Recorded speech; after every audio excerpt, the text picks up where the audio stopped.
চাচা আবু তালিব বলে, ও মুহাম্মদ ভাতিজা, তোমার বাবা দুনিয়াতে নাই, মা তোমার দুনিয়াতে নাই, তোমার গার্জেন হইলাম আমি, মুরব্বী হইলাম আমি। ভাতিজা রে, কোন বিপদ তুমি আমার মধ্যে ফেলেছো? মক্কার সবচাইতে বড় বড় লিডাররা আমার বাড়ির মধ্যে সে তোমার নামে বিচার দেয়া গেছে। ও ভাতিজা মুহাম্মদ, ইসলামের দাওয়াত থেকে তুমি দূরে দূরে সরে যাও, কালেমার দাওয়াত তোমার দেওয়া লাগবে না, অন্য কেউ দিব না। মুহাম্মদ রে, তুমি যদি কালেমার দাওয়াত থেকে না সরো তাহলে তোমার বড় বিপদ আছে। মক্কার সমস্ত নেতারা একজোট হয়ে গেছে তোমারে প্রত্যয়িত করার জন্য। ও মুহাম্মদ, তুমি যদি চাও মক্কার সব চাইতে বড় ধনী হইতে, সব চাইতে বড় কুটুপতি হইতে, সব চাইতে বড় দানশীল, সব চাইতে বড় মাতব্বর হইতে, মক্কার সমস্ত ধনীর চাইতে তোমার সর্বশ্রেষ্ঠ ধনী বানায় দেবে, তবুও যেন তুমি ইসলামের দাওয়াতটা বন্ধ করে দাও। ওরে মুহাম্মদ, তুমি যদি চাও মক্কার সব চাইতে সুন্দরী রূপসী মেয়েকে বিয়ে করতে, একটা জায়গায় 10টা মেয়ে তোমার আইনা দিবে, তবুও তুমি ইসলামের দাওয়াত থেকে চলে যাও। ওরে মুহাম্মদ, তবুও যদি তোমার মনটা না বলে, তাহলে তায়েব মক্কার মধ্যে সবচাইতে বড় নেতা তোমার বানায় দেবে। আবু জাহেল, উতবা, সাইবা, মুগীরার মতো মক্কার বড় বড় লিডার না তোমার কথায় উঠবে আর বসবে, তবুও যেন তুমি ইসলামের দাওয়াত থেকে চলে আসো। মুহাম্মদ রাসূলুল্লাহ সাল্লাল্লাহু আলাইহি ওয়াসাল্লাম কান ভরে শুনলেন, কোনো জবাব দিলেন না। হঠাৎ করে বলেন, চাচা, ও আমার চাচা গো, আমার চাচা শুনো, আমার ওই মক্কার বড় বড় লিডারদেরকে জানায় দিও, তারা তো আমার কাছে মেয়ে এনে দিতে পারবে সহজে, তারা তো আমাকে ধনী বানাই দিতে পারবে সহজে, তারা তো আমার মুরব্বী বানাই দিতে পারবে সহজে। সব চাইতে কঠিন কাজ হইল ওই যে আকাশের মধ্যে সূর্য, আকাশের মধ্যে তারকা দেখা যায়, আকাশের মধ্যে চন্দ্র দেখা যায়, তারা যদি আমার এক হাতের মধ্যে আকাশের চন্দ্রটা এনে দেয় আর এক হাতের মধ্যে আকাশের সূর্যটা এনে দেয়, তবু আমি ইসলামের দাওয়াত থেকে এক পা পিছনে যাব না। জোরে বলি সুবহানাল্লাহ। আউযু বিল্লাহি মিনাশ শাইতানির রাজীম। বিসমিল্লাহির রাহমানির রাহিম। কুল ইন কুনতুম তুহিব্বুনাল্লাহ ফাত্তাবিউনি ইউহিব্বুকুমুল্লাহ ويغفر لكم ذنوبكم والله غفور رحيم. وقال النبي صلى الله عليه وسلم من أحب سنتي فقد أحبني ومن أحبني كان معي في الجنة. صلى الله على سيدنا ومولانا محمد وعلى آله وأصحابه وسلم. صلى الله على سيدنا ومولانا محمد وعلى آله وصحبه وسلم. لا إله إلا الله زور لا إله সবাই লা ইলাহা জোরে লা ইলাহা। দিন কায়েমের जो নিশানায় রয়েছে যাদের নাম লেখা, দিন কায়েমের जो নিশানায় রয়েছে যাদের নাম লেখা, ধন্য হলো যারা নবী পরশে, ধন্য হলো যারা নবী পরশে বসে সেই হলো সাহাবা লা ইলাহা ইল্লাল্লাহ জোরে লা ইলাহা জোরে লা ইলাহা ইল্লাল্লাহ লা ইলাহা খন্দকে খায়বরে উহুদে বদরে সেই রক্তের গ্রাণ জোহার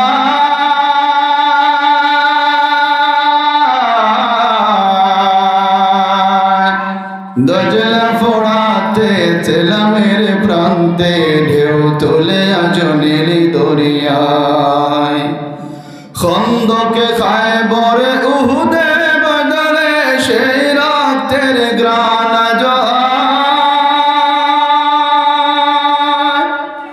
দজলা ফোড়াতে চেলামের প্রান্তে ঢেউ তুলে আজনের দরিয়ায় ধন্য খালিদের প্রতিটি যুদ্ধ ধন্য খালিদের প্রতিটি যুদ্ধ ধন্য রাসূলের সাহাবা লা ইলাহা ইল্লাল্লাহ সবাই লা ইলাহা জোরে লা ইলাহা ইল্লাল্লাহ বলো লা ইলাহা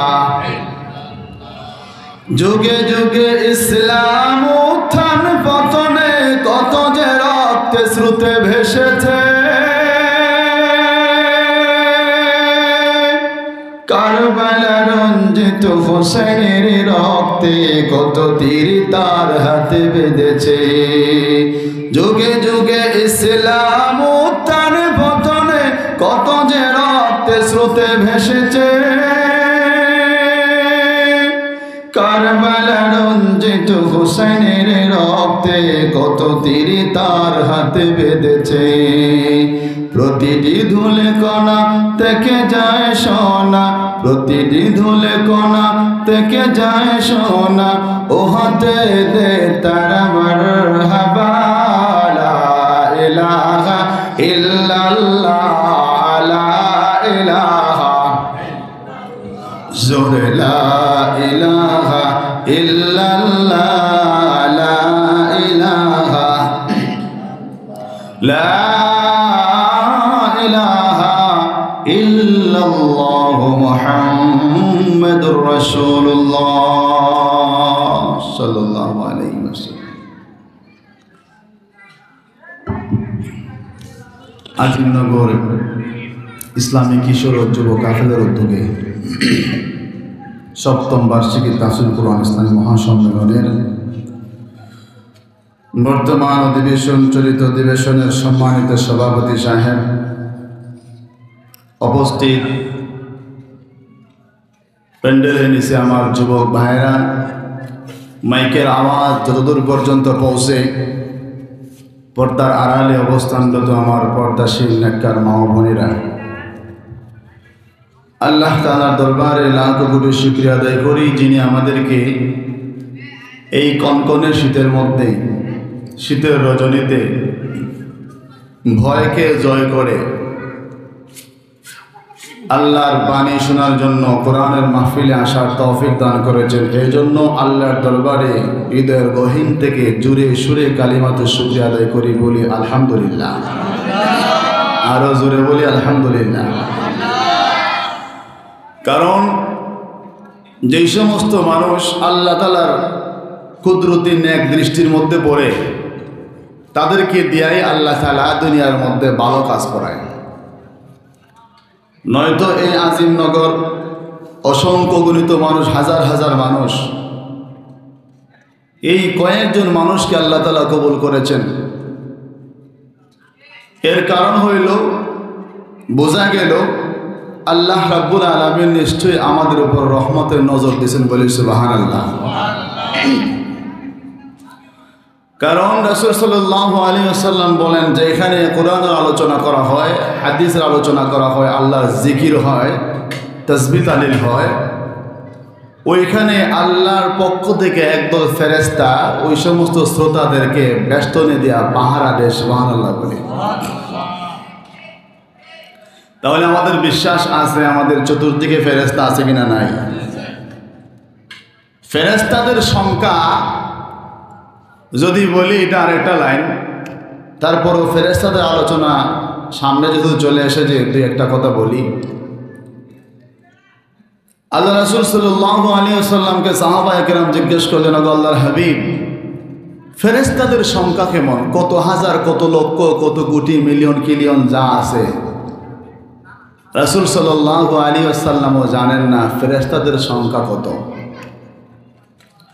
রাসূল উদাহরণ দিলেন, আমি আপনাদের সহজভাবে বুঝাইতে গিয়ে বলতে চাই, আমরা যারা জমিনের মধ্যে ধান কাটি, ধান যে খাটি মুঠ কন্যা আটা কন্যা, আপনারা মুঠ কন্যি, আপনারা তো আমার এলাকারই, আমার বাড়ি বাহুবল, আপনারা বাড়ি আজমেরিগঞ্জ, একই জেলার মানুষ, একই ভাষা হওয়ার কথা। এই যে আমরা যে মুঠ বান্ধি, আমরা এদিকে একদিকে 60টা মুঠ আর একদিকে 60টা মুঠ, মোট 8টা মুঠ বেউর হয় না, বেউর মধ্যে লইয়া যায়। তো যে শক্তিশালী ওই ব্যক্তি কিন্তু 10টা 12টা লয়, এদিকে 5টা এদিকে 5টা।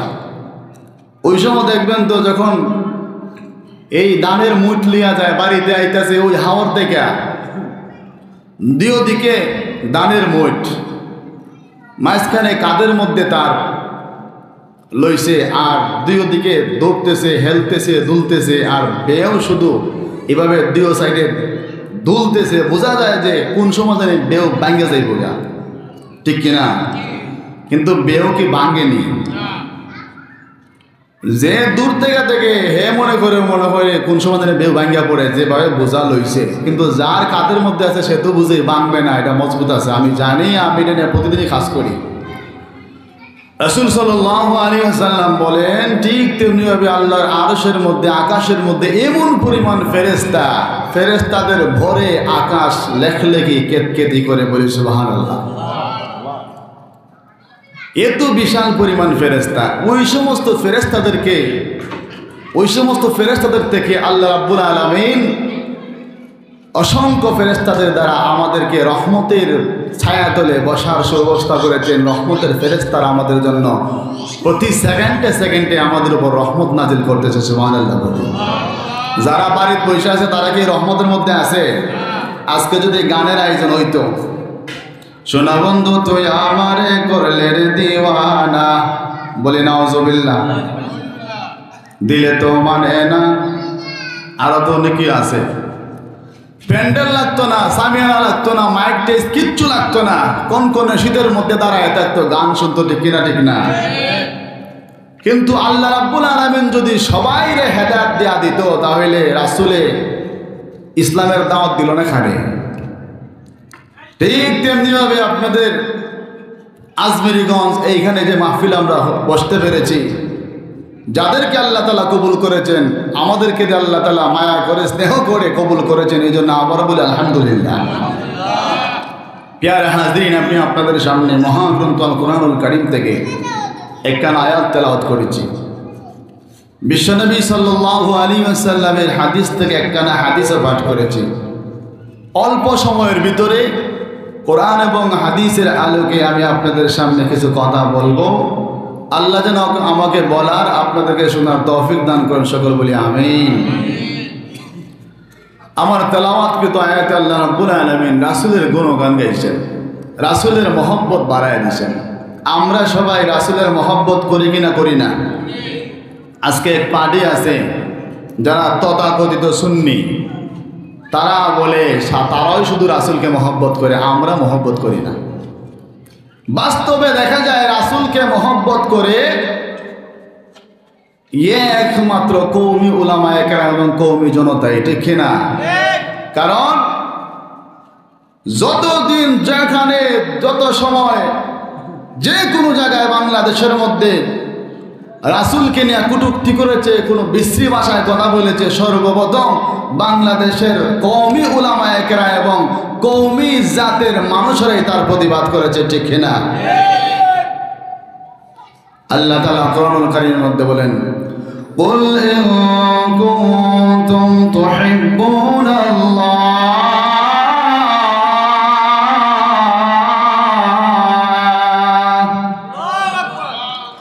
فاتبعوني يحببكم الله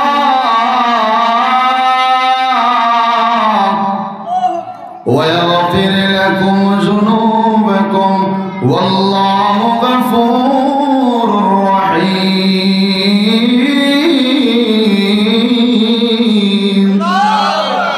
আল্লাহ তাআলা বলেন, হো আমার বন্ধু, আমার হাবিব, আল্লাহ রাসূলকে উদ্দেশ্য করে বলেন, ও আমার হাবিব, তাদেরকে জানায় দেন, আপনার উম্মতদেরকে জানায় দেন যারা বলে আমি আল্লাহকে ভালোবাসে, তাদেরকে বলে দিন তারা যেন প্রথমে আপনারে অনুসরণ করে আপনারে ভালোবাসে, তবেই আমি তাদেরকে ভালোবাসবো, তাদের জীবনের গুনাহ মাফ করে দিব। আমি আল্লাহ তাআলা ক্ষমাশীল মেহেরবান। সুবহানাল্লাহ। তাহলে আল্লাহকে ভালোবাসতে হবে, সাথে রাসূলকে কি করতে হবে? ভালোবাসতে হবে। কেমন ভালোবাসতে হবে? একজন ব্যক্তি সব সময় বলতো যে সাহাবীদের চাইতে আমি রাসূলকে বেশি মহব্বত করি। মানুষেরা তারা বুঝাইতো যে সাহাবীর চাইতে রাসূলকে বেশি মহব্বত করার মতো কোনো সিস্টেমই নাই, কারণ সাহাবীদের পায়ের ধুলার সমানও আমরা না। ওই লোকটা না পাগল, আমি রাসূলকে বেশি ভালোবাসি। কিভাবে? একদিন রাসূলকে স্বপ্নে দেখলো, বলে সুবহানাল্লাহ। রাসূলকে একদিন স্বপ্নে দেখলো, রাসূলের সাথে একটা গাড়িতে চড়ে আরো কয়েকজন সাহাবী সহ কোথাও যেন যাইতেছে। হঠাৎ করে রাস্তার মধ্যে গাড়ির চাকা পাংচার হয়ে গেছে, হাওয়া চলে গেছে। এখন গাড়িটা ড্রাইভার তার কন্ট্রোল হারাইয়া পাহাড় থেকে পড়ে যাওয়ার উপক্রম। ওই ব্যক্তিটা স্বপ্নের মধ্যেই দেখতেছে গাড়ির থেকে নামছে, কোথাও নি কোনো পাথর পায়, কোথাও নি কোনো ইটের টুকরা পায়, তাড়াতাড়ি গাছ এই চাকার নিচে জাম দিবে যাতে করে গাড়িটাকে আটকাতে পারে। পাহাড়ের ওই প্রান্ত থেকে ওই প্রান্ত দৌড়াদৌড়ি করে একটা পাথর নিয়ে তাড়াতাড়ি গাড়ির কাছে আইয়া দেখে ওই লোকটা গেছে পাথর ঢুকাইতে রাসূলের গাড়ির মধ্যে, চাকার মধ্যে জাম দিবে যাতে করে গাড়িটা আর নড়াচড়া করতে না পারে। আয়েশা দেখে ওই গাড়ির মধ্যে থাকা সাহাবায়ে কেরাম কোথাও যায় নাই, নিজের মাথাটারে পাথর বানায়া গাড়ির চাকার জাম দিয়ে দিয়েছে। সুবহানাল্লাহ। ওই লোকটা ঘুম থেকে ওইটা তওবা করলো, আল্লাহ সাহাবায়ে কেরাম সত্যি আপনাকে বেশি ভালোবাসতো, বলে সুবহানাল্লাহ। এখন সাহাবায়ে কেরাম রাসূলকে কেমন ভালোবাসতো শুনতে চান কিনা? চান না? রাসূল সাল্লাল্লাহু আলাইহি ওয়াসাল্লাম যখন দ্বীনের দাওয়াত দিতে লাগলেন, আবু জাহেল, উতবা, শাইবা রাসূলকে বলল, ও মুহাম্মদ, তুমি দ্বীনের দাওয়াত দিতে পারবা না। মক্কার মধ্যে আমরা সবচেয়ে বড় লিডার, আমরা সবচেয়ে বড় ধনী, আমরা সবচেয়ে বড় মাতব্বর, তুমি মুহাম্মদের ছেলে, যেন তেন কোনো ছেলে মুহাম্মদ, তুমি নিজেকে নবী দাবি করো, তুমি মক্কার মধ্যে ইসলামের দাওয়াত দিতে পারবা না। তুমি যদি ইসলামের দাওয়াত দাও তোমার কতল করে ফেলবো, বলি নাউজুবিল্লাহ। রাসূলকে যখন কোনোভাবেই তারা ফিরাতে পারে না, কারণ রাসূলের বংশত্ব বড়। আবু তালেব তার চাচা, মক্কার মধ্যে বিশিষ্টজনের মধ্যে একজন।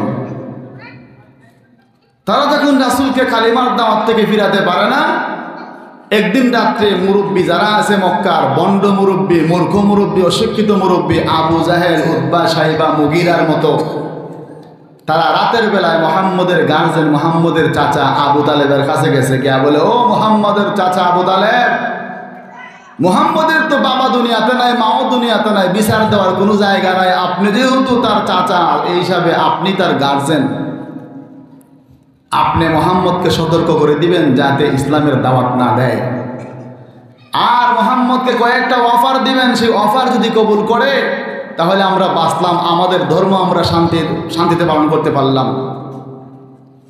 তারা বলল, মুহাম্মদকে বলে দিও, মুহাম্মদ যদি মক্কার সবচাইতে বড় ধনী হতে চায়, আমাদের সবার সম্পদ থেকে একটু একটু সম্পদ করে করে পাহাড় পরিমাণ সম্পদের মালিক মুহাম্মদকে বানায় দিব, তবুও যেন মুহাম্মদ ইসলামের দাওয়াতটা বন্ধ করে দেয়, কালেমার দাওয়াতটা বন্ধ করে দেয়, একত্ববাদের দাওয়াতটা বন্ধ করে দেয়। ও আবু তালেব শোনো, মুহাম্মদ যদি চায় মক্কার সবচাইতে সুন্দরী যে মহিলাটা আছে, সবচাইতে রূপসী, গুণবতী, পূর্ণাঙ্গিনী, ওই মেয়েটাকে মুহাম্মদের ঘরের মধ্যে নিয়ে দিব, একটার জায়গায় 10টাকে দিব, তবে যেন মুহাম্মদ ইসলামের দাওয়াতটা বন্ধ করে দেয়। তাও যদি তার মন না চায়, তুমি মুহাম্মদকে বলে দিও, মুহাম্মদকে আমরা মক্কার সবচাইতে বড় নেতা বানায় দেব, মুহাম্মদের কথায় উঠবো আর বসবো, তবুও যেন মুহাম্মদ ইসলামের দাওয়াতটা বন্ধ করে দেয়। কার কাছে নালিশ দিল? চাচার কাছে নালিশ দিল রাতের বেলা মুহাম্মদ রাসূলুল্লাহ সাল্লাল্লাহু আলাইহি ওয়াসাল্লাম দিনের দাওয়াত দেয়া ঘরের ভিতরে ঢুকছেন। মুহাম্মদ রাসূলুল্লাহ সাল্লাল্লাহু আলাইহি ওয়াসাল্লাম সারা দিন ক্লান্ত চেহারা নিয়ে ঘরের মধ্যে ঢুকলেন। চাচা আবু তালিব বলে, ও মুহাম্মদ ভাতিজা, তোমার বাবা দুনিয়াতে নাই, মা তোমার দুনিয়াতে নাই, তোমার গার্জিয়ান হইলাম আমি, মুরব্বী হইলাম আমি। ভাতিজারে, কোন বিপদ তুমি আমার মধ্যে ফেলেছো? মক্কার সবচাইতে বড় বড় লিডাররা আমার বাড়ির মধ্যে সে তোমার নামে বিচার দেয়া গেছে। ও ভাতিজা মুহাম্মদ, ইসলামের দাওয়াত থেকে তুমি দূরে দূরে সরে যাও, কালেমার দাওয়াত তোমার দেওয়া লাগবে না, অন্য কেউ দিব না। মুহাম্মদ রে, তুমি যদি কালেমার দাওয়াত থেকে না সরো তাহলে তোমার বড় বিপদ আছে। মক্কার সমস্ত নেতারা একজোট হয়ে গেছে তোমারে প্রত্যয়িত করার জন্য। ও মুহাম্মদ, তুমি যদি চাও মক্কার সব চাইতে বড় ধনী হইতে, সব চাইতে বড় কুটুপতি হইতে, সব চাইতে বড় দানশীল, সব চাইতে বড় মাতব্বর হইতে, মক্কার সমস্ত ধনীর চাইতে তোমার সর্বশ্রেষ্ঠ ধনী বানায় দেবে, তবুও যেন তুমি ইসলামের দাওয়াতটা বন্ধ করে দাও। ওরে মুহাম্মদ, তুমি যদি চাও মক্কার সব চাইতে সুন্দরী রূপসী মেয়েকে বিয়ে করতে, একটা জায়গায় 10টা মেয়ে তোমার আইনা দিবে, তবুও তুমি ইসলামের দাওয়াত থেকে চলে যাও। ওরে মুহাম্মদ, তবুও যদি তোমার মনটা না বলে তাহলে তায়েব মক্কার মধ্যে সব চাইতে বড় নেতা তোমার বানায় দিবে। আবু জাহেল, উতবা, শাইবা, মুগীরার মতো মক্কার বড় বড় লিডার না তোমার কথায় উঠবে আর বসবে, তবুও যেন তুমি ইসলামের দাওয়াত থেকে চলে আসো। মুহাম্মদ রাসূলুল্লাহ সাল্লাল্লাহু আলাইহি ওয়াসাল্লাম কান ভরে শুনলেন, কোনো জবাব দিলেন না। হঠাৎ করে বলেন, চাচা, ও আমার চাচা গো, আমার চাচা শুনো, আমার ওই মক্কার বড় বড় লিডারদেরকে জানায় দিও, তারা তো আমার কাছে মেয়ে এনে দিতে পারবে সহজে, তারা তো আমাকে ধনী বানাইতে পারবে সহজে, তারা তো আমার মুরব্বী বানাইতে পারবে সহজে। সব চাইতে কঠিন কাজ হইল ওই যে আকাশের মধ্যে সূর্য, আকাশের মধ্যে তারকা দেখা যায়, আকাশের মধ্যে চন্দ্র দেখা যায়, তারা যদি আমার এক হাতের মধ্যে আকাশের চন্দ্রটা এনে দেয় আর এক হাতের মধ্যে আকাশের সূর্যটা এনে দেয়, তবু আমি ইসলামের দাওয়াত থেকে এক পা পিছনে যাব না। জোরে বলি সুবহানাল্লাহ। মুহাম্মদ রাসূলুল্লাহ বলেন, আমার চাচা, মরতে পারি, জীবন দিতে পারি, কিন্তু কালেমার দাওয়াত থেকে আমি এক পা পিছনে যেতে পারবো না। কিন্তু কালেমার দাওয়াত আমার এত পাগল করেছে, এই কালেমার দাওয়াত ছাড়া আমার জীবনে আর কোনো মিশন নাই। জোরে বলে সুবহানাল্লাহ। এবার যখন তারা ভাবলো যে মুহাম্মদকে তো আর দমন করা যাবে না, মুহাম্মদকে শাস্তা করা দরকার, রাসূল সাল্লাল্লাহু আলাইহি ওয়াসাল্লামকে একদিন মেরে ফেলার জন্য তারা ঐক্যবদ্ধ হইল, বলি নাউজুবিল্লাহ। রাসূল পাক সাল্লাল্লাহু আলাইহি ওয়াসাল্লামকে হত্যা করার জন্য আবু জাহেল, উতবা, শাইবা সমস্ত কাফের বেঈমানেরা ঐক্যবদ্ধ হইয়া মেরে ফেলার জন্য বাড়িতে আসলো। আল্লাহ রাব্বুল আলামিন জিবরাইলকে পাঠাইয়া, ও জিবরাইল, আমার হাবিবকে গিয়া বলো মক্কার মধ্যে তাকার নিরাপদ নয়, মক্কার মধ্যে তাকলে রাসূলকে তারা হত্যা করে ফেলবে, রাসূল যেন মক্কা ছেড়ে মদিনায় চলে যায়। জোরে বলে সুবহানাল্লাহ। মক্কাবাসী কাফের গণের জ্বালা যন্ত্রণা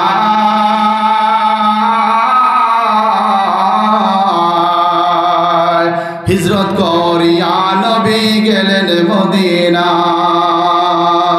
মক্কাবাসী কাফের গণের জ্বালা যন্ত্রণা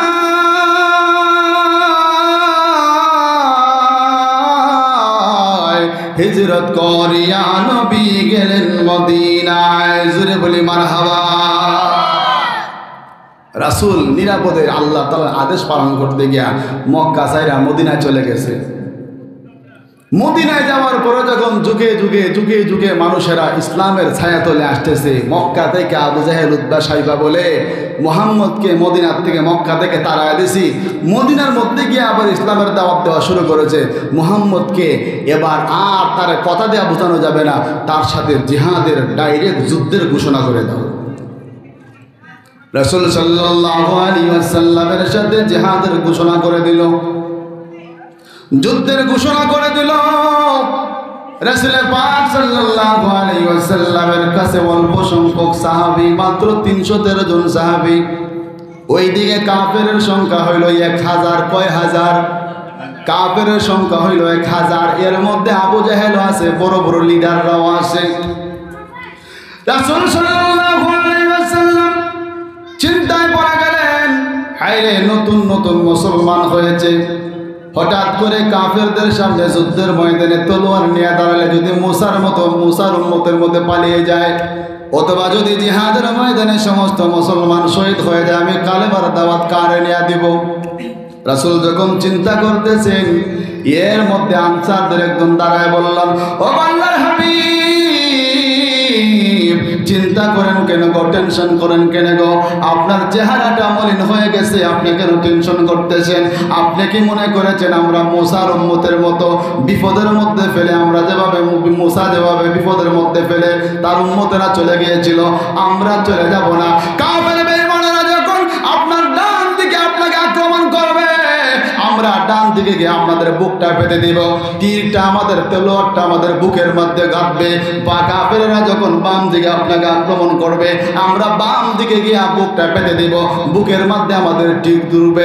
কাফের বেঈমানেরা যখন পিছনে সামনে ডাইনে বামে চতুর্দিক থেকে আক্রমণ করবে, আমরা সমস্ত সাহাবায়ে কেরাম ডাল হয়ে আপনার সামনে পিছনে দাঁড়ায় যাব, আমাদের দেহটা ছিঁড়ে ঝাঁঝরা হয়ে যাবে, তবু আপনার শরীরের মধ্যে একটা ফুলের টুকা লাগতে দেব না। মুহাজিরদের মধ্যে একজন দাঁড়ায় বলল, আল্লাহর হাবিব, আনসার ভাইরা বলেছে আমাদের সাহস হয়েছে, আল্লাহর হাবিব গো, আপনার চেহারাটা মলিন হয়ে গেছে, আপনার চেহারা মলিন হলে দুনিয়াটা অন্ধকার হয়ে যায়। নুরানি চেহারা, যেই চেহারার মুস্কি হাসলে মুক্তা জোরে, এই চেহারার মধ্যে কষ্টের ছাপ, দুঃখের ছাপ, আপনাকে দেখলে আমাদের সহ্য হয় না।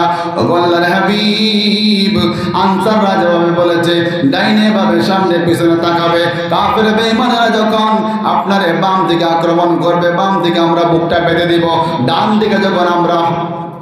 দিকে যখন কাফের বেঈমানেরা আপনাকে আক্রমণ করবে, আমরা সেদিকে দাঁড়িয়ে যাব।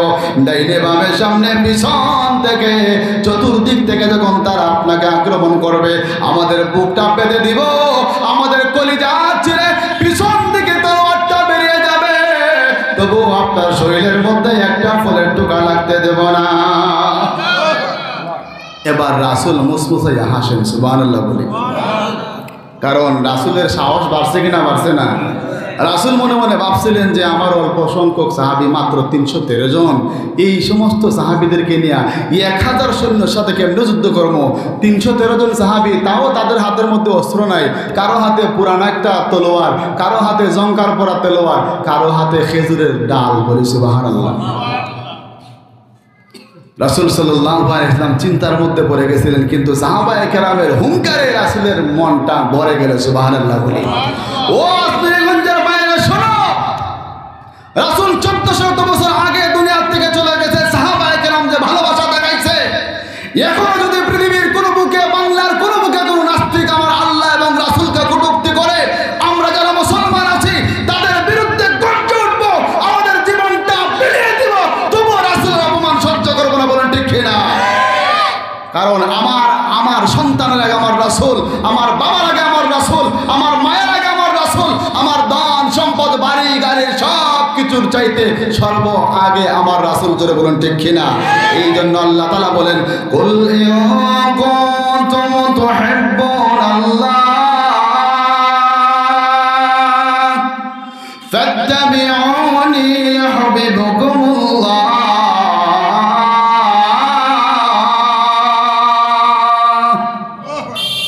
আল্লাহ তাআলা বলেন, ও আমার হাবিব, তাদেরকে জানায় দেন যারা দাবি করে আমি আল্লাহকে ভালোবাসি, তারা যেন আপনাকে সর্বপ্রথম মহব্বত করে, তবে আমি তাদেরকে ভালোবাসবো। জোরে বলি সুবহানাল্লাহ। এবার যুদ্ধে যাওয়ার প্রস্তুতি, রাসূলও যুদ্ধে যাওয়ার জন্য প্রস্তুতি নিছেন। হঠাৎ করে 2 জন সাহাবী, ছোট ছোট বাচ্চা, একজনের নাম মাআজ, আরেকজনের নাম মুআজ। জোরে বলি সুবহানাল্লাহ। 7-8 বছরের বাচ্চা, 2 জন ছোট ছোট সাহাবী, একজনের নাম মাআজ, আরেকজনের নাম কি? মুআজ রাদিয়াল্লাহু তাআলা আনহু, তারাও লাইনের মধ্যে দাঁড়ায় গেছে। সুবহানাল্লাহ বলি। সাহাবায়ে কেরাম বলেন, ও ছোট ছোট বাচ্চারা, তোমরা কেন এই লাইনের মধ্যে এসেছো? এটা হলো জিহাদের ময়দানে যারা যাবে তাদের নাম লিস্টি করা হয়।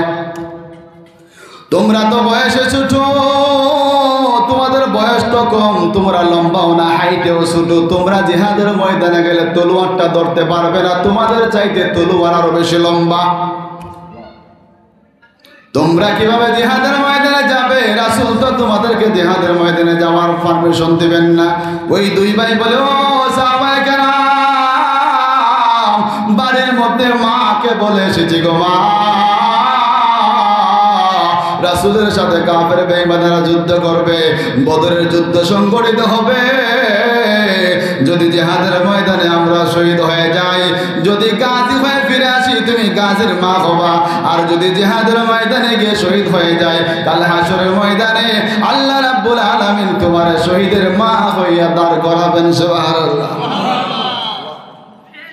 এবার সাহাবী বলে, ও মাজার মুআজ, শুনো রে, তোমাদেরকে কোনোভাবে জিহাদের ময়দানে যাওয়ার পারমিশন দেওয়া যাবে না। কথোপকথন শুরু হয়ে গেছে, রাসূলের কান পর্যন্ত আওয়াজটা পৌঁছে গেছে। রাসূল ছিলেন সামনে, পিছনে আসলেন, কে রে কে, কি তোমরা আলোচনা করতেছো?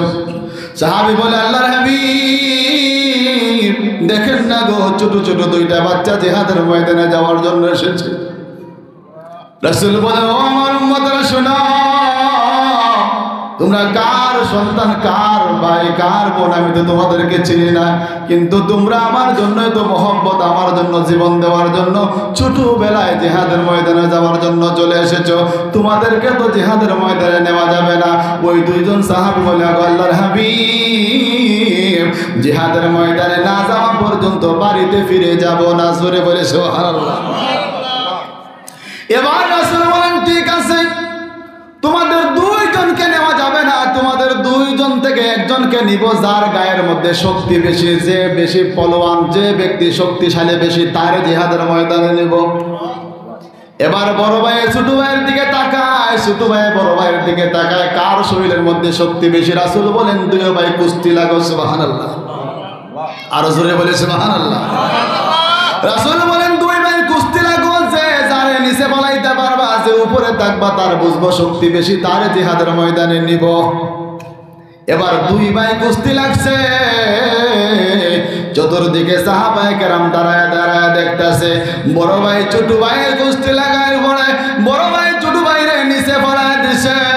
এবার বড় ভাই হাত তুলে বলো, আল্লাহর হাবিব, আমি আমার ছোট ভাইরে নিচে ফেলায় দিছি, আমার শক্তি বেশি, আমারে আপনি জিহাদের ময়দানে নেওয়ার জন্য লিস্টের মধ্যে নাম তুলেন। এবার রাসূল বলেন, ঠিক আছে, তোমারে জিহাদের ময়দানে নিব।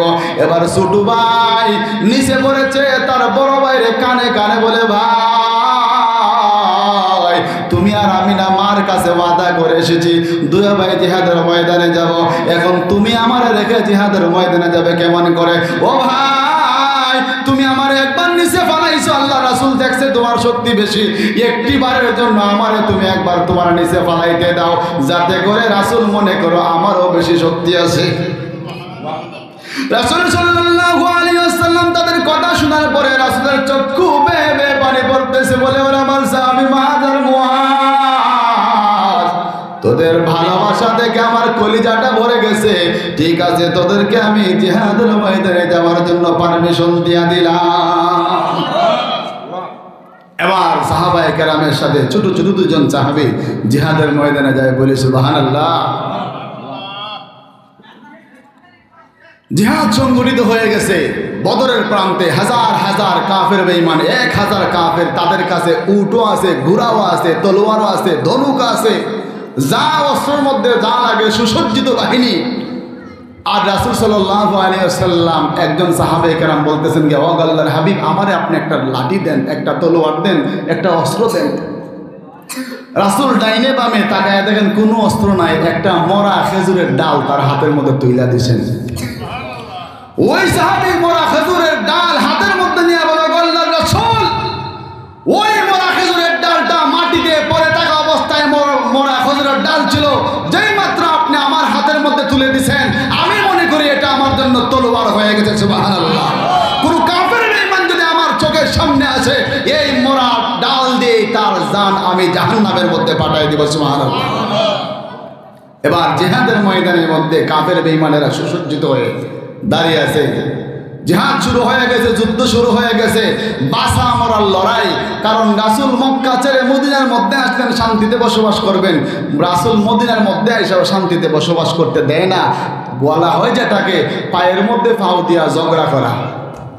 একজন মানুষ বাজারে দিয়ে হাঁটতেছে নিরিবিলি নিরিবিলি, আপনি তারে ধাক্কা মারছেন, কোনো কথা বলে না। আরেকবার ধাক্কা মারছেন, কোনো কথা বলে না। আরেকবার ধাক্কা মারছেন, ওই লোকটাকে তখন আর সহ্য করবে? ওয়ালের মধ্যে যখন ফিট থেকে যায় তখন কি আর কোনো কিছু বাধা হয়ে দাঁড়াবে? কারণ তখন মান সম্মান উপরে চলে যায়, তখন পাল্টা আক্রমণ করার জন্য প্রস্তুত হয়ে যায়। জিহাদের ময়দানের মধ্যে জিহাদ শুরু হয়ে গেল। মাঝ আর মাঝ দুইটা ভাই দুইটা তলোয়ার হাতের মধ্যে লইয়া একবার জিহাদের ওই প্রান্তে যায়, আর একবার জিহাদের ওই প্রান্তে যায়। সাহাবায়ে কেরাম দেখতেছেন মাঝ আর মাঝ কি যেন খুঁজে, তাদের টার্গেট হইল আবু জাহেল। সুবহানাল্লাহ বলি। তারা বলে মশা মাইরা হাত কালা করবো না, মারতে যদি হয় আবু জাহেলকে মারবো। শুনেছি মক্কার মধ্যে সবচাইতে বেশি কষ্ট দিয়েছে আবু জাহেল।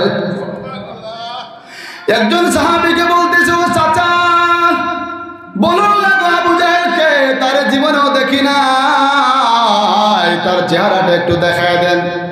সাহাবী বলে, তোমরা ছোট ভাই, তোমরা দুইজন ছোট ছোট মানুষ কি করবা? বলে, ও চাচা আমরা মশা মাইরা হাত কালা করতে চাই না, আমাদের টার্গেট হইল আবু জাহেলকে হত্যা করা। ওই সাহাবী বললেন, ওই দেখো ঘোড়ার উপরে সুসজ্জিত অস্ত্র নিয়ে দাঁড়ায় রয়েছে, ওই দেখা যায় আবু জাহেল। সাহাবী বললেন, আমি যেই মাত্র বললাম মাঝ আর মুআজ বাজ পাখির মতো উড়াল দিয়া ওই আবু জাহেলের সামনে দাঁড়ায় গেছে। আবু জাহেল বলে, হায় রে মুহাম্মদ, কত বড় ভুকা, ছোট ছোট বাচ্চাদেরকে জিহাদের ময়দানে পাঠিয়ে দিয়েছে, তোমরা তো আমার গুড়ার ঠ্যাঙ্গের সমান না। হযরতে মাআজ আর মুআজ বলে, আবু জাহেল পাপিষ্ঠ, শুনবে আমরা বডিতে হতে পারি ছোট, আমরা হাইটে হতে পারি ছোট, লম্বায় হতে পারি ছোট, কিন্তু তোর চাইতে আমাদের কলিজাটা সব চাইতে বড়। মাআজ আর মুআজ আবু জাহেলের সামনে দাঁড়াইয়া তর্কাতর্কি শুরু করে দিয়েছে। একটা পর্যায়ে আবু জাহেলের ঘোড়ার পায়ের মধ্যে আঘাত করার সাথে সাথে আবু জাহেল ঘোড়ার থেকে পড়ে গেছে। যেই মাত্র আবু জাহেল ঘোড়ার থেকে পড়ে গেছে, মাআজ রাদিয়াল্লাহু তাআলা আনহু ফাল দিয়া লাফ দিয়া বাজ পাখির মতো আবু জাহেলের বুকের মধ্যে উঠে গেছে। আর তার মুআজ, তার ছোট ভাই, আবু জাহেলের পায়ের মধ্যে ছাপা মেরে ধরেছে। এক ভাই ধরেছে পায়ের মধ্যে, আরেক ভাই ধরেছে বুকের মধ্যে। মাআজ আর মুআজ দুই ভাই মিলে অস্ত্রটা হাতে বের করে আবু জাহেলের দেহ থেকে মাথাটা আলাদা করে ফেলেছে। রাসূল সাল্লাল্লাহু আলাইহি ওয়াসাল্লাম এই মাআজ আর মুআজকে এত ভালোবাসতেন যে মাআজ আর মুআজ, তোমরা দেখতে ছোট, তোমাদের কলিজাটা অনেক বড়, তোমাদের ঈমানের পাওয়ারটা অনেক বড়। বলি সুবহানাল্লাহ।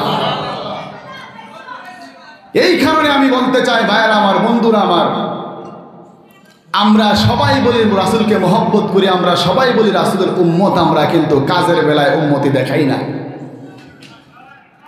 সাদ ইবনে আবি ওয়াক্কাস রাদিয়াল্লাহু তাআলা আনহু বিশ্বনবী সাল্লাল্লাহু আলাইহি ওয়াসাল্লামের ঘনিষ্ঠ একজন সাহাবী ছিলেন, বীর যোদ্ধা ছিলেন। ওনারে পাঠাইলেন জিহাদ করার জন্য, কাফের বেঈমানদের সাথে মোকাবেলা করার জন্য। উনি 10,000 সৈন্য নিয়ে আফ্রিকার জঙ্গলের পাশে যাওয়ার পরে সন্ধ্যা হয়ে গেছে। আফ্রিকার জঙ্গলের মধ্যে বাঘ ভালুকের মতো হিংস্র জানোয়ার বসবাস করে। কাফের বেঈমানরা শুনতে পারলো যে সাদ ইবনে আবি ওয়াক্কাসের যে কাফিলাটা আমাদের সাথে যুদ্ধ করার জন্য এসেছিল, ওই কাফিলাটা এমন জায়গার মধ্যে তাঁবু গাড়ছে যেখানে হিংস্র প্রাণীরা বসবাস করে। মুহাম্মদের সৈনিকেরা তো ভুখা, আজকে রাতের ভিতরেই মুহাম্মদের সমস্ত সৈনিকদেরকে বাঘ সিংহে খেয়ে ফেলবে। বলি নাউজুবিল্লাহ। সাদ ইবনে আবি ওয়াক্কাস রাদিয়াল্লাহু তাআলা আনহু এই কথাটা উপলব্ধি করতে পারলেন। ইনি বিশাল বড় একটা মঞ্চ তৈরি করলেন। মঞ্চ তৈরি করে ঘোষণা দিলেন, হে জঙ্গলের হিংস্র প্রাণীরা শোনো, আমরা দুনিয়ার যেন যেন কোনো মানুষ নয়, আমরা মুহাম্মদ রাসূলুল্লাহ সাল্লাল্লাহু আলাইহি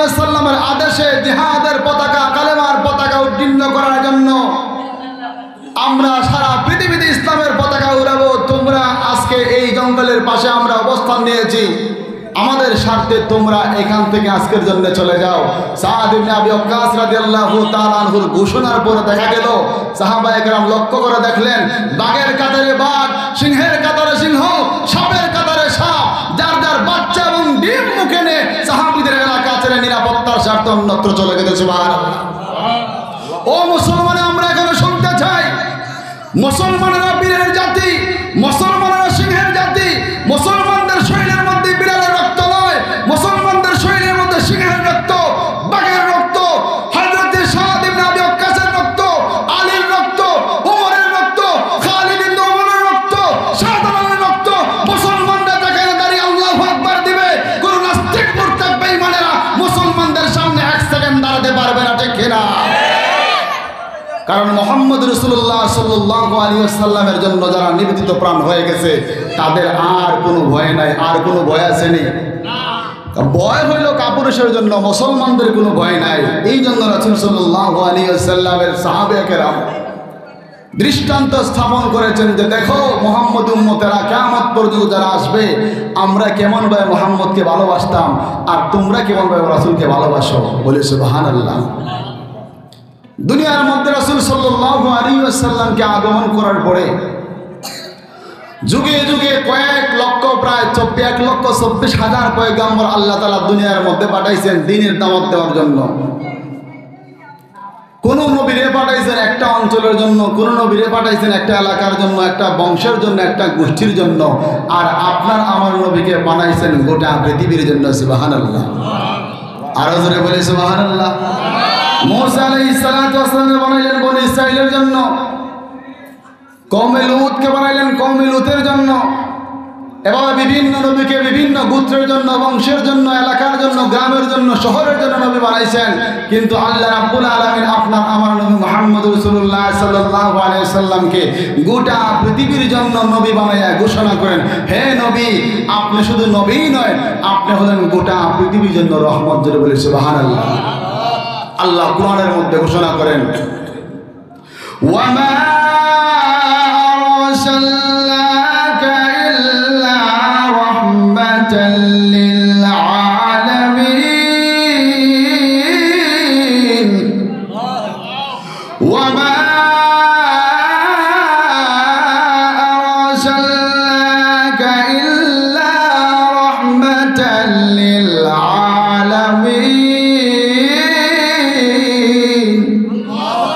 আল্লাহ রাব্বুল আলামিন কোরআনের মধ্যে বলে দেন, ও আমার নবী, আপনারে আমি শুধু নবী বানাই নাই, গোটা পৃথিবীর জন্য, গোটা মানব জাতির জন্য, দানবের জন্য, কাফেরের জন্য, বেঈমানের জন্য, পৃথিবীর সব কিছুর জন্য আপনারে রহমত হিসেবে আমি প্রেরণ করেছি। বলি সুবহানাল্লাহ।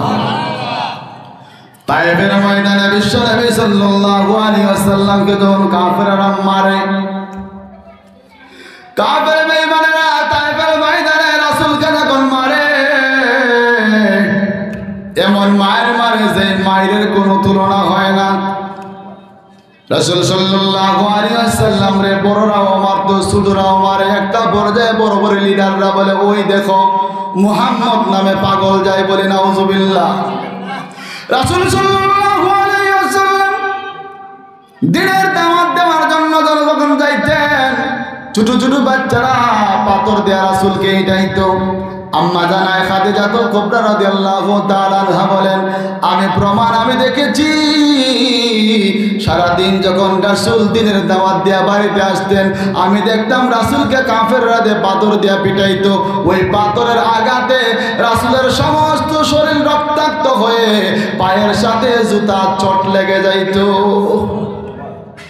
রাসূল পাক সাল্লাল্লাহু আলাইহি ওয়াসাল্লাম তায়েফের ময়দানে যখন রাসূলকে মারে কাফের বেঈমানেরা, আল্লাহ রাব্বুল আলামিন বললেন, ও আমার জিবরাইল, তুমি আমার হাবিবকে গিয়া বলো, জানায়া দাও, একটি বারের জন্য যদি আমার হাবিব বলে, আল্লাহ আমি আর পারতেছি না, আপনি তাদের উপরে আযাব নাযিল করেন, আমি আল্লাহ পাথরটারে পাহাড়টারে উল্টাইয়া সমস্ত কাফের বেঈমানদেরকে পিষে মেরে ফেলবো।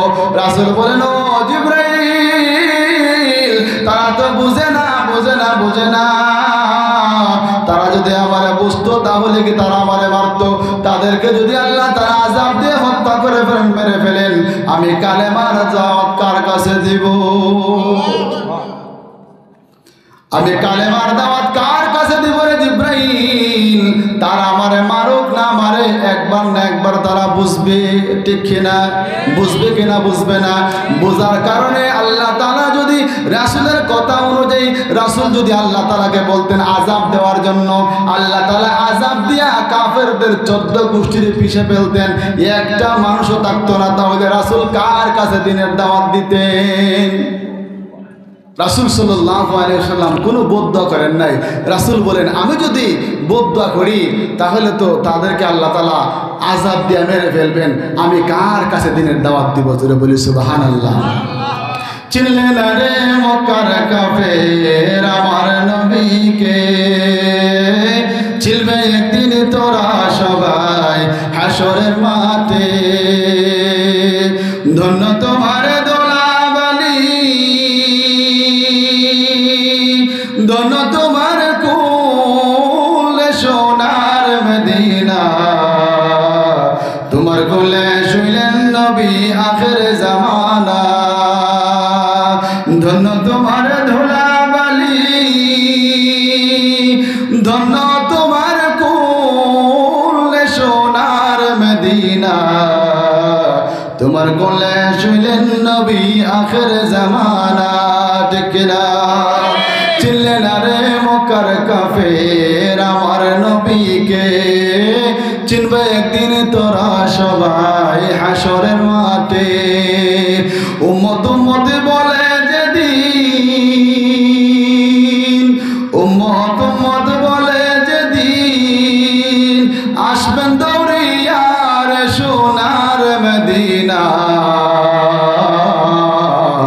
তোমার কোলে শুইলেন নবী আখির জামানা। জোরে বলে মারহাবা।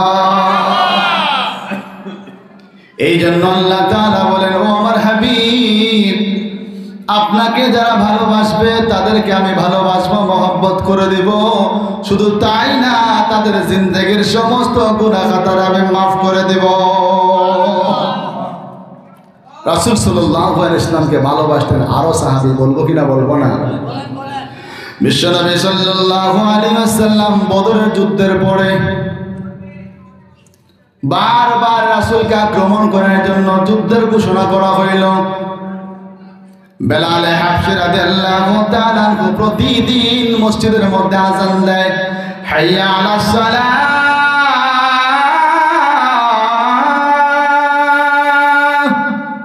হাইয়া আলাল ফালাহ,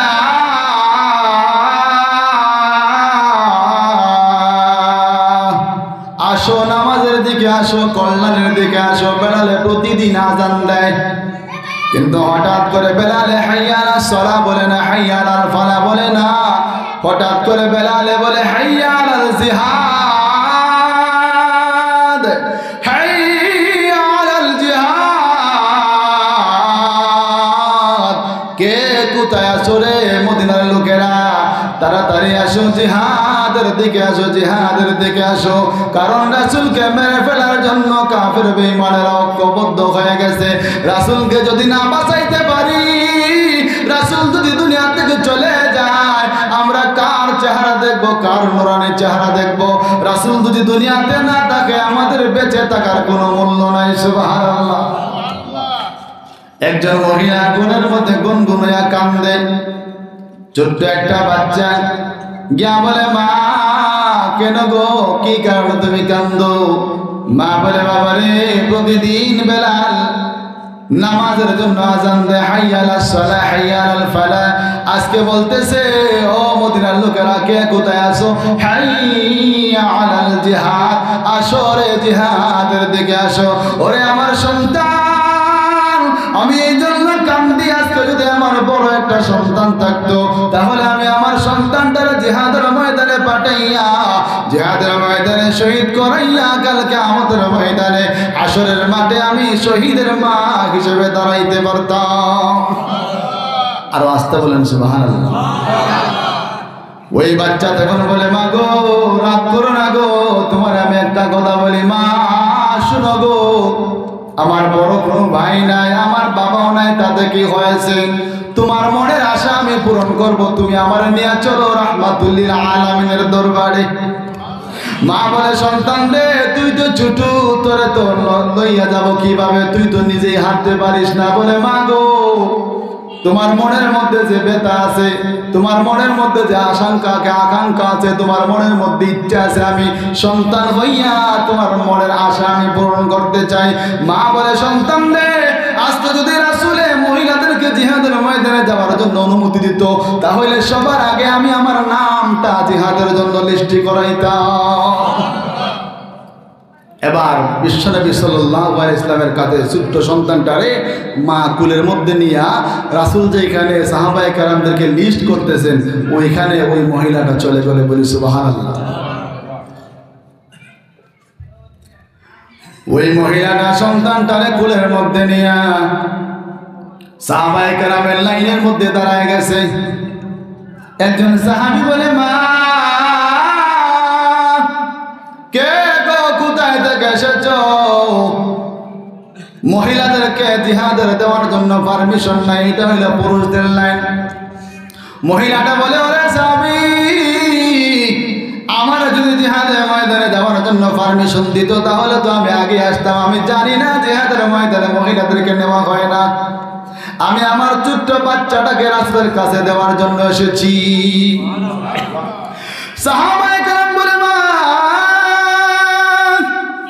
ছোট বাচ্চা কেউ জিহাদের ময়দানে নেওয়া হবে না, মহিলাদের কেউ জিহাদের ময়দানে নেওয়া হবে না গো মা, বাড়িতে চলে যাও গো, যাও বাড়িতে চলে যাও। তোমার সন্তান যদি বড় হয় তখন তুমি রাসূলের কাছে নিয়ে আইসো। ওই মহিলার সাথে সাহাবায়ে কেরাম কথা তর্কাতর্কি শুরু হয়ে গেছে। রাসূলের কানের মধ্যে আওয়াজ চলে গেছে, সুবহানাল্লাহ বলে। রাসূল চলে এসেছেন, মা কি হয়েছে গো? ও আল্লাহর হাবিব, গো আল্লাহর রাসূল, আমার বড় কোনো সন্তান নাই, আমি শুনেছি বেলালে আযান দিতেছে হাইয়া আলাল জিহাদ। আজকে আমার ঘরের মধ্যে বড় কোনো সন্তান থাকলে আপনার কাছে আমি নিয়ে আসতাম জিহাদের ময়দানে পাঠানোর জন্য। আমার বড় কোনো সন্তান না থাকার কারণে আমি ছোট বাচ্চারে তোমার কাছে নিয়ে এসেছি। রাসূল বলেন, মা ছোট বাচ্চারে জিহাদে ময়দানে নেওয়ার কোনো পারমিশন নাই। তখন ওই ছোট বাচ্চা বলে, ও আল্লাহর হাবিব, কেন গো তুমি আমারে নেবেন না? কেন গো আমারে নেবেন না? আমি বাড়িতে দেখেছি মা যখন রান্না করে সর্বপ্রথম ছোট লাকড়ি চুলার মধ্যে দেয়, সর্বপ্রথম চুলার মধ্যে ছোট লাকড়ি দিয়ে আগুন ধরায়, আগুনটা যখন বেড়ে যায় তখন বড় বড় লাকড়ি ঢোকায়। ও রাসূলুল্লাহ, হাবিবাল্লাহ, জিহাদের ময়দানে সর্বপ্রথম রাসূল আপনাকে যখন কাফের বেঈমানেরা তলোয়ারটা দিয়ে আঘাত করবে, ধনুক যখন মারবে, তীর যখন মারবে, ডাইনে দিয়ে যখন তীর মারবে, আমারে আপনি এইভাবে ডান দিকে তুলে ধরবেন, বাম দিকে যখন তীর মারবে আমার আপনি বাম দিকে তুলে ধরবেন, আমার বুকটা ছিঁড়ে যাত্রা হয়ে যাবে, তবু আপনার শরীরের মধ্যে একটা ফুলের টুকাও লাগতে দেব না।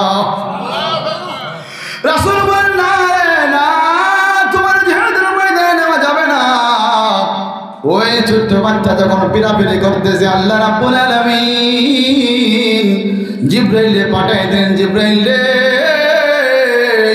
আমার হাবিবের কাছে যাও, আমার হাবিবের কাছে যাও। আমার হাবিব দুনিয়াতে সাহাবায়ে কেরামের লিস্টি করে একটা, আমি আল্লাহ তাআলা আমার আরশে আজিমের মধ্যে লিস্টি করে আরেকটা। আমার হাবিব দুনিয়ার মধ্যে ওই ছোট্ট সাহাবীর নাম লিস্ট করার আগে আমি আল্লাহ তাআলা আমার খাতার মধ্যে ওই সাহাবীর নাম লিস্ট করে নিয়েছি। সম্মানিত হাজিরিন কেরাম, আমি যে আয়াত তেলাওয়াত করেছি রাসূলের মহব্বতের প্রতি, রাসূলকে ভালোবাসার প্রতি, আজকে আমরা আলোচনা শুনি, এক কানে দিয়ে ঢুকে আরেক কানে দিয়ে বের হয়ে যায়। এখান থেকে চলে যাওয়ার পরে আমাদের আর কোনো খবর নাই। যতদিন দুনিয়াতে বাঁচবো, যতদিন দুনিয়াতে আল্লাহ তাআলা হায়াত দিবেন, তৌফিক দিবেন, রাসূলের মহব্বত যেন আমরা রাখতে পারি। সকলে বলি আমিন। আসসালামু আলাইকুম ওয়া রাহমাতুল্লাহি ওয়া বারাকাতুহু।